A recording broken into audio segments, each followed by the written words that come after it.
Antidote or poison. Within weeks after Argentina's President Javier Milei took office, waves of protests have erupted in Buenos Aires and other cities. Called by the country's largest labor union, General Confederation of Labor, Argentinians protested against Milei's economic austerity measures known as shock therapy, which have led to a sharp devaluation of the currency peso, accelerated inflation and cost of living crisis.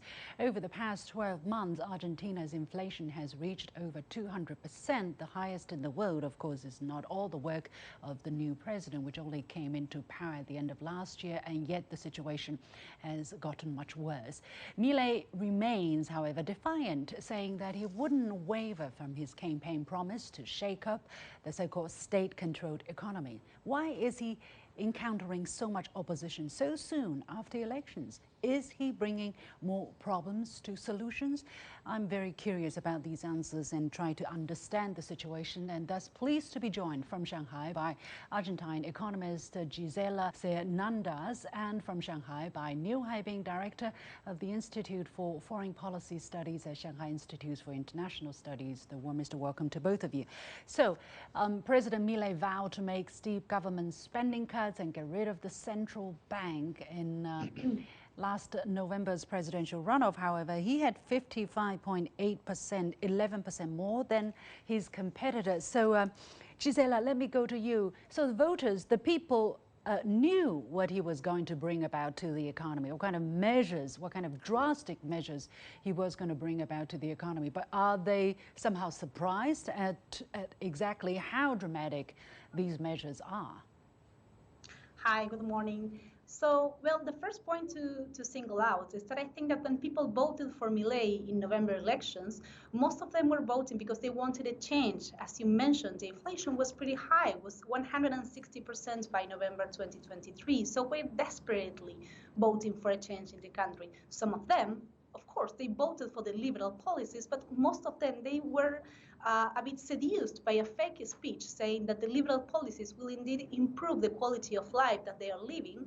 And what they witnessed in the first couple of days and even weeks of the new government is that the liberal policies are affecting the quality of life of the people. So that's the reason why most of them now are regretting on this new government. Yeah, well, this is very interesting. Let me continue with you a little bit. I mean, so they voted for him, thinking that he may bring positive changes, but the moment he's in power, they're surprised. Now they're regretting that they voted for him. Yes. Let me give you an example. One of the key points of the Milei speech during the campaign was that he wanted to attack the political caste in the country. It means revoking all the laws and all the privileges of the upper political classes and the upper sectors of society. But in the first 2 weeks after his government started, he declared a decree of urgency and need, revoking more than 300 laws of the country. In most of the laws, they were protecting the consumers, they were protecting the families. All the laws that he revoked by this decree of urgency I need were affecting the quality of life of the workers and not affecting at all to any of the caste that he said he will go against to. And this is a clear example on why so many people feel cheated, saying, well, you say that you will with your liberal policies help the workers, and actually it's the opposite. Mr. Niu, what is your understanding of what has been going on? Because a lot of the people, the netizens here in China, are saying, well, it's a lot of trouble. It seems there are a lot of trouble. A lot of people are angry, but they voted for this president. Nobody imposed the presidency upon them. Yes, because President Milei was elected from a very polarized society. There are people strongly support him, and there are others strongly oppose him. So this is a basic environment for understanding how the situations in Buenos Aires. But also, I think things get worse before getting better. So this kind of deregulation, economic reforms will give a lot of challenges to the ordinary, especially the labor's life. Okay, so 2 points you're making. First, the polarization. Second, that the situation will get better after it gets worse. Gisela, what is your take? I mean, are the people protesting against Milei the people who voted for him, or the ones who never voted for him, but the ones who are suffering the consequence? Both the people who didn't vote for him and people who also voted for him are protesting against these measures. My understanding is that the shock therapy that Milei wants to apply in Argentina, instead of solving the structural problems that the country has and that led to the high inflation, high instability, and the problems of the society, he's adding more fuel to the oil, which means that all the problems of inflation will be accelerated. The clear proof is that in the first month of his government, the inflation was 25% month on month, finishing the year with Argentina being the country with the most inflation in the world. The devaluation of the country was of the currency of the country was 120% only in one day. So these measures are further deepening the complications of the industry, and the own development of the country is not going to bring any solution in the long term. Well, he was quite, how should I say, dramatic when he was campaigning. For instance, he was talking about getting rid of the central bank and so on and so forth. Although he may have introduced measures that not in keeping with his campaign promise, but he's not totally changed his doctrine. For instance, he has always talked about a fundamentally free liberal economy.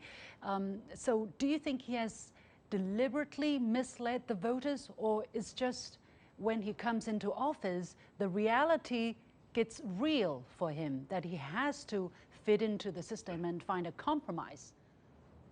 Well, I think that in his campaign, he always talked about these liberal policies. That's true. But in his campaign, he also talked about going against the political caste and the upper sectors of the society that were oppressing the freedom and oppressing the growth of the wellness of the workers.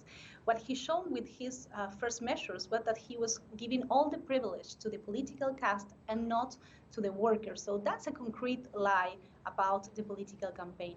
And the second point is that many people also thought that the liberal policies will be good for the society because they truly believed what they said. And now they are witnessing in the first couple of weeks of the government that these measures are actually worse. Yeah, well, Mr. Niu, what is your observation from here? What do you think went wrong? What do you think went wrong? I mean, people wanted change. Okay, a lot of people very polarized, very angry. They wanted change, and they voted for this very rabble-rousing candidate, and yet they are totally surprised now.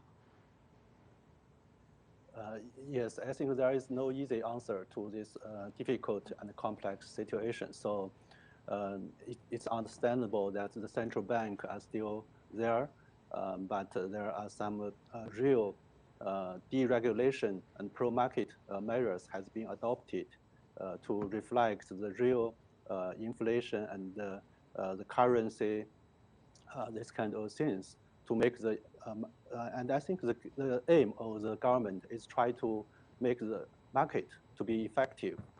So this has been so basically it's carrying out an experiment, yes.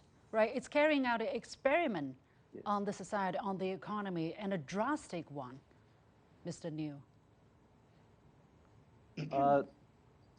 I think the current moment is quite critical. Why the laborers are so active, because the president's market decree was debating in the Congress and to be discussed by the court system. So they have to show their willingness to maintain the labor rights. So that's why the struggles are quite horrible nowadays.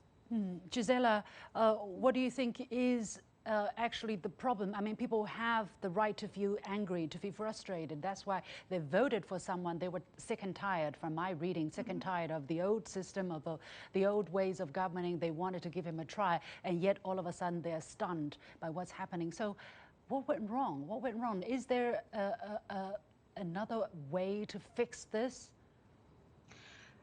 Listen, this is not an experiment in Argentina. It's already happened. We have experienced the shock therapy during the 70s in Argentina and in Latin America.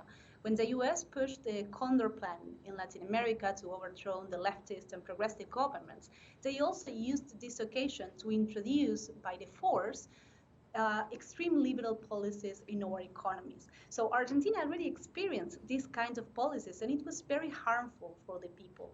The industry, the country got deindustrialized, the inflation was higher, the poverty was higher, and that was huge. Since Argentina experienced this before, how come there were no lessons being learned? There were no guardrails in terms of legislation or to prevent this from happening again?